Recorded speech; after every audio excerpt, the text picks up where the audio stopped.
వారు తెలియక యేసు ప్రభువును సిలువ వేశారు. ఈ దినాన అనేక మంది తెలిసి సిలువ వేస్తున్నారు.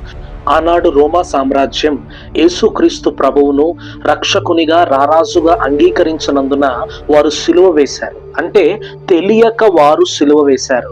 అందుకని యేసుక్రీస్తు ప్రభువారు అంటున్నారు కదా, తండ్రి వీరేమి చేయుచున్నారో వీరెరుగరు గనుక వీరిని క్షమించుము. యేసుక్రీస్తు ప్రభువారు పలికిన 7 మాటల్లో మొదటి మాట ఇది.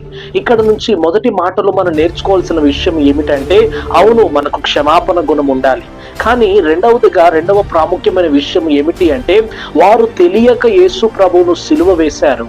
ఈ దినాన అనేక మంది తెలిసి సిలువ వేస్తున్నారు.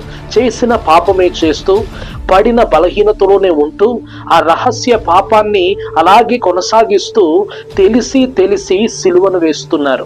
తెలిసి మరలా యేసుక్రీస్తు ప్రభువును సిలువకు అప్పగిస్తున్నారు. కనుక ఈ రోజున తెలియక వారు తప్పు చేశారు గనుక దేవుడు క్షమించాడు. కానీ తెలిసి ఏ పాపమైతే చేస్తూ ఏ పాపములైతే మనం జీవిస్తున్నామో ఆ పాపానికి క్షమాపణ ఉండదు. గనుక ఈ రోజే ఏ పాపములో ఏ బలహీనతలో మనం ఉన్నామో ఆ బలహీనతలను ప్రభు యొద్ద ఒప్పుకొని మనం విడిచిపెట్టినట్లయితే దేవుని యొక్క కరుణ కృపా కటాక్షములు మనం పొందగలుగుతాం.